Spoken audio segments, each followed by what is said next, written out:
होत नाही तोपर्यंत थांबू नका. उठा, जागे व्हा आणि जोपर्यंत ध्येय प्राप्त होत नाही तोपर्यंत थांबू नका. असा जगाला मूलमंत्र देणारे प्रभावी व्यक्तिमत्व म्हणजे स्वामी विवेकानंद. त्यांच्याबद्दल आज मी तुम्हाला माझ्या शब्दात माहिती सांगणार आहे. मी स्वानंदी अरुण माने, इयत्ता 7वी तुकडी अ मधील विद्यार्थिनी. मान्य गुरुजन वर्ग, सन्माननीय व्यासपीठ व येथे जमलेल्या माझ्या मित्रमैत्रिणींनो, भारतीय राष्ट्र जीवनात अमावस्येचा घनदाट काळ दाटला होता. ब्रिटिशांचा भारतीय संस्कृतीला नष्ट करण्याचा प्रयत्न सुरू होता.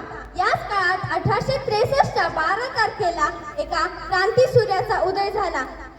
भारतीय संस्कृतीला नवजीवन लाभून देणाऱ्या एका युवा पुरुषाचा म्हणजे स्वामी विवेकानंदांचा हा जन्मदिवस.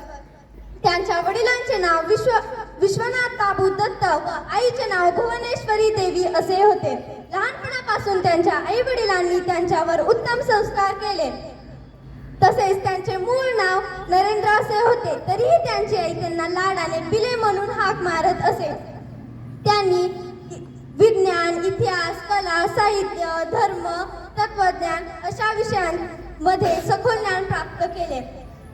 महाभारत, रामायण, पुराण, वेद, उपनिषद यासारख्या ग्रंथांचा देखील अभ्यास केला.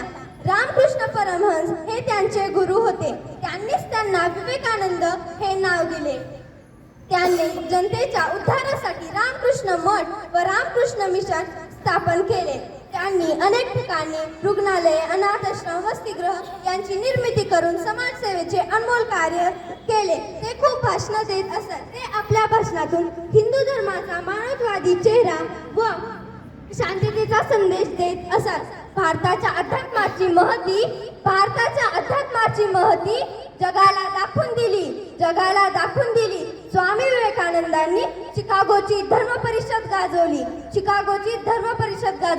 सन 1898 मध्ये शिकागो येथे भरलेल्या धर्म परिषदेत त्यांनी आपल्या भाषणाची सुरुवात माझ्या प्रिय बंधू भगिनींनो अशी केली तेव्हा टाळ्याचा कडकडाट झाला. त्यांनी त्या भाषणात सर्व धर्म समान आहेत व ते एकाच उद्दिष्टासाठी आहेत असे सांगितले. अशा या महापुरुषाने 4 जुलै 1902 बेल्लूर मठ या ठिकाणी समाधी घेतली. त्यांचे विचार आजच्या पिढीला प्रेरणादायी आहेत. त्यांची जयंती राष्ट्रीय युवा दिन म्हणून देखील साजरी केली जाते.